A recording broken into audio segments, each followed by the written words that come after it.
नमस्कार दोस्तों, आइए आप सभी का स्वागत करते हैं आपके अपने channel maths by Sachin Yadav में। जैसे कि आप लोगों को आज मैं डिटेल में बताने वाला हूं कि यूपी पुलिस के होने वाले एग्जाम में कि ओएमआर को यूज कैसे करना है।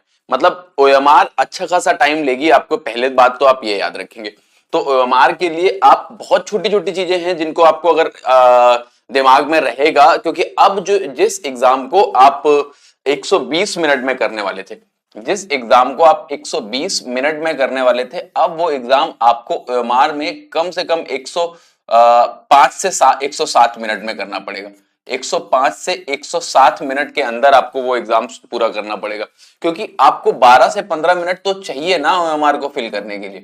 एक तो सबसे पहली चीज कि एग्जाम में हर हालत में टाइम पे ही पहुंचे, हर हालत में एग्जाम में टाइम में पहुंचे, क्योंकि सबसे पहले आपको स्टूडेंट नेम और college name, roll number, set, subject, ये सब भरने में आपको कम से कम 5 मिनट चाहिए। तो कम से कम आप जब एग्जाम में समय से पहुंचेंगे तो सबसे पहले तो आपको ये फिल करना है। अपना नाम जैसे ही फिल करेंगे, उसके बाद जैसे सपोज करिए आपने अपना नाम, मैं अपना नाम भरे दे रहा हूं, इस तरीके से जैसे ही भरा, उसके बाद हम ये एस से ढूंढेंगे और एस से यहाँ पे इसको सर्कल को किया, फिर ए किया, फिर सी किया, फिर एच किया। सबसे पहले तो ये प्रोसेस करके आप पूरा ये फिल करेंगे, बिल्कुल गलतियां नहीं करेंगे, ये बात याद रखिएगा। इस तरीके से सबसे पहले आप नाम फिल करेंगे। दूसरी चीज, इसका जो पेन लेंगे, एक रेनॉल्ड्स का पेन आता है रोट्रियो करके, ये एक पेन आता है जिसकी निब थोड़ी सी मोटी रहती है। पेन की निब थोड़ी सी मोटी रहती है, सरफेस एरिया ज्यादा रहता है, तो ये जो गोले हैं ये जल्दी भर जाते हैं। कोशिश करिए कि हर हालत में 10 से 12 मिनट में आप इसके गोले पूरे फिल कर ही लें, ये याद रखिए। नहीं तो फिर आप अभी से आदत डालिए, कम से कम 10 से 12 एसटीआं आप, कम से कम 10 से 12 मॉक टेस्ट आप ओएमआर पे दीजिए। जब तक आप ओएमआर शीट पे नहीं देंगे तब तक आपका काम नहीं चलेगा, है ना। उसके बाद जैसे आपने नाम लिखना है, देखिए जैसे एक स्पेस देके यहां से वाई लिखना है, अब वाई के जस्ट नीचे वाई को ढूंढ के वाई भरेंगे, फिर ए डी ए वी, मतलब जिस तरीके से आपका नाम है पूरा उसी तरीके से ऐसे करके आपको फिल करना है। तुरंत ये फिल करके फिर ही आप आगे बढ़ेंगे। ये पहले तो इस तरीके से नाम भरेंगे, रोल नंबर भरेंगे, सेट भरेंगे, सब्जेक्ट भरेंगे, एक एक करके इन सब चीजों को भरेंगे। उसके बाद जैसे ही आप आगे बढ़ के क्वेश्चंस पे आएंगे, क्वेश्चंस पे आ गए जैसे लाइक दिस, अभी आप मान लीजिए जैसे एक से लेके, तो अब आपको सेक्शन वाइज, तो पहले तो वहां पे जो पेपर है वो तो आपका ऑफलाइन ही आना है। तो ऑफलाइन में आप सबसे पहले सारे क्वेश्चन कर लीजिए, जीएस का, जी, उसके बाद हिंदी का। शुरुआत में कोशिश ये रहे कि जीएस और हिंदी आप हर हालत में 15 मिनट के अंदर कर ही लें, 15 से 20 मिनट के अंदर भाई, क्योंकि अब जो पेपर आप 120 मिनट का सोच के चल रहे थे वो 120 मिनट में नहीं करना है। आप थोड़ा सा 120 मिनट से जल्दी करने का सोचें कि अगर 120 मिनट लगेगा आपको तो समय ज्यादा हो जाएगा। तो कोशिश ये करें कि उसमें आप 15 से 20 मिनट में आपने ये कर लिया, 20 मिनट के आसपास मान लिया, अभी भी आपके पास लगभग 80 मिनट से ज्यादा बचा है। उसके बाद आप मैथ्स ले लीजिए भाई, 20 क्वेश्चन है, मैंने मान लिया 20 क्वेश्चन आप 20 मिनट यहाँ पे ले लेंगे। उसके बाद आप बचा हुआ जो जितना भी समय है रीजनिंग में लीजिए, और उसके बाद ये मान के चलिएगा कि 15 मिनट आपको एंड में बचाने ही हैं, कि 15 मिनट में आपको क्या करना है। 15 मिनट में आप सिर्फ और सिर्फ ओएमआर भरेंगे। ओएमआर भरते टाइम कुछ छोटी छोटी चीजों का ध्यान रखना है। आपने अगर एक भी क्वेश्चन, क्योंकि लोग क्या करते हैं कि पहले अपने पेपर में टिक करते रहते हैं, बाद में एक साथ टिक करते हैं।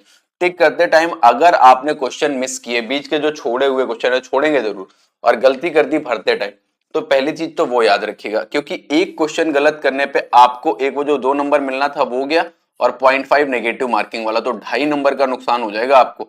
अगर 3-4 क्वेश्चन बाई चांस गलती से गलत हो गए तो 10 नंबर एक बड़ा नुकसान होता है। पहली बात ये याद रखिएगा। तो जब भी करो तो करते टाइम 5-5 का सेक्शन बना के करो, कि 1 से लेके 5 तक में जो जो कर लिए हैं आपने वो कर लो, फिर 6 से 10 ऐसे करके सेक्शन बना के करो। और जैसे जैसे कुछ लोग अपना क्या करते हैं, जीएस निपटा दिया तो फिर जीएस के सर्कल भर लेते हैं, हिंदी निपटा लिया फिर हिंदी का भर लेते हैं। कुछ लोग क्या करते हैं कि अपना पूरा, उसी की वजह से हम कह रहे हैं कि रूटीन में आने के लिए पहले आप 10 से 12 मॉक टेस्ट पे ये लगा डालें। 10 से 12 मॉक टेस्ट पे आप ये लगा डालें। हम कहोगे तो इसका सैंपल पेपर आपको पीडीएफ के रूप में टेलीग्राम चैनल पे चले जाएं, वहां से ले लें, हम डाल देंगे आपके लिए। लेकिन जैसे ही आपको भरना है कि फर्स्ट का ए आ गया, सेकंड का बी आया, थर्ड अगर आपने छोड़ा है तो दिमाग में रखेंगे कि छोड़ दिया है, फिर बी भर दिया, फिर डी भर दिया। भरते टाइम ये बात याद रखें, पेन अच्छा यूज करें, कि ब्लैक पेन ही वैसे यूज किया जाता है कि ब्लैक पेन ही होता है, तो ब्लैक पेन ले लो, आराम से जैसे ही भरना है गोला ये इस तरीके से ऐसे करके ये भर दिया, ये भर दिया। और थोड़ा सा क्योंकि जल्दी, क्योंकि आपको ना हर एक मिनट में कम से कम 5 गोले भरने हैं, तभी आप, क्योंकि 1 मिनट में 5 भरेंगे तो टाइम ज्यादा लग जाएगा। ये समझो कि आपको 15 मिनट में पूरा भरना है, 15 मिनट के अंदर अंदर आपको पूरा भरना है, जितनी स्पीड में भर सकते हैं। इसी वजह से पहले आप ये रूटीन में ले आओ, रूटीन में ले आओगे तो आपका फायदा है। अदरवाइज ओएमआर भरने में आपको समय जो लगता है उसमें टाइम बहुत वेस्ट हो जाता है, और अगर गलती से भी ये क्वेश्चन गलत हो गए तो नुकसान बहुत ज्यादा होगा। इस वजह से ओएमआर का बहुत ध्यान रखें कि कैसे भरना है, क्या भरना है। जैसे अभी कुछ लोग हैं जो ऑनलाइन पेपर दे रहे हैं और ओएमआर भरने के लिए, ऑनलाइन पेपर दे रहे हो और ओएमआर भर रहे हो, तो एक काम करो, ऑनलाइन मत दीजिए, अब तो ऑफलाइन ही दीजिए तो ज्यादा बेहतर है। अगर करना भी चाहते हो तो शुरुआत के 75 क्वेश्चन को 37-38 करके बांट लो, मैथ और रीजनिंग, सॉरी हिंदी और जीएस में, कि पहले 37 जीएस के होंगे, अगले हिंदी के होंगे। और भरते टाइम इस बात को याद रखो, उसके बाद अगले क्वेश्चन, अगले 75 क्वेश्चन को मैथ और रीजनिंग में जिस तरीके से आप कंफर्टेबल हो उस हिसाब से बांट लें। इस तरीके से आप एक बार प्रैक्टिस करना चाहें तो कर सकते हैं। अगर ऑनलाइन दे रहे हैं तो वैसे मेरे हिसाब से तो अब ऑनलाइन बंद करके ऑफलाइन पे ही आ जाइए पूरी तरीके से।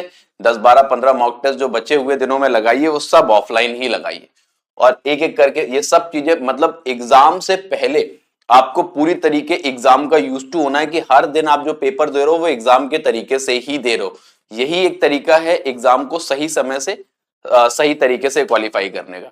एक बार कोशिश करिए, जो चीजें बताई जा रही है इनको थोड़ा सा फॉलो करिए। पूरा का पूरा पैटर्न ये होता है आपका, सेम तरीके की ओएमआर होगी। यहाँ पे फिल करने के लिए थोड़ा सा कम है ऊपर, वहां पे और इससे ज्यादा मैटर होगा फिल करने के लिए। उसके बाद सीधे क्वेश्चंस पे आ जाएंगे। तो कोई भी, मतलब ये सब पहले से मतलब पूरा फिल करके ही रखिए। एग्जाम के बीच के लिए कोई भी टेंशन छोड़िएगा ही नहीं, सिर्फ ये एग्जाम के बाद में भरने का सोचिए, और उसके लिए यूज टू हो जाइए कि अंत में 10-15 मिनट बचाना है, तभी आप ओएमआर सीट को अच्छे से भर पाएंगे। ये छोटी छोटी बातें याद रखेंगे। क्वेश्चन गलत नहीं होना चाहिए, जो क्वेश्चन छोड़ा हुआ है उसको यहाँ पे भी छोड़ेंगे। अगर आपने क्वेश्चन वहां पे छोड़ा है तो यहाँ पे भी छोड़ेंगे, बात याद रखिएगा। 160 क्वेश्चन का ही रहेगा, जैसे यहाँ पे 200 क्वेश्चन है, वहां 160 क्वेश्चन तक का ही आएगा, लास्ट वाली लाइन नहीं आएगी, ये बात याद रखिएगा। ये छोटी छोटी बातें याद रखिएगा ओएमआर शीट के लिए। आप बहुत आसानी से उससे पहले एक, मतलब कम से कम 10 से 12 सेट पेपर आप घर पे मॉक टेस्ट पे दे डालिए, तभी आप इसके यूज टू होंगे, क्योंकि इसमें समय लगता है, बात याद रखिएगा। पेपर में आपको और थोड़ा सा कम समय मिलेगा अगर आप ऑनलाइन एसटी दे रहे हो उसकी अपेक्षा, क्योंकि ओएमआर भरने में भी तो समय जाएगा। तो इस वजह से पहले आप उसके एक बार आदी हो जाइए, उसकी एक बार कोशिश कर लीजिए, तभी आपको फायदा मिलने वाला है। ठीक है, ये अगर जानकारी आपको अच्छी लगी है तो वीडियो को ज्यादा से ज्यादा लोगों तक शेयर कर दीजिए, और अगर किसी तरीके की कोई परेशानी है तो कमेंट बॉक्स में जरूर बताइए। Thank you very much.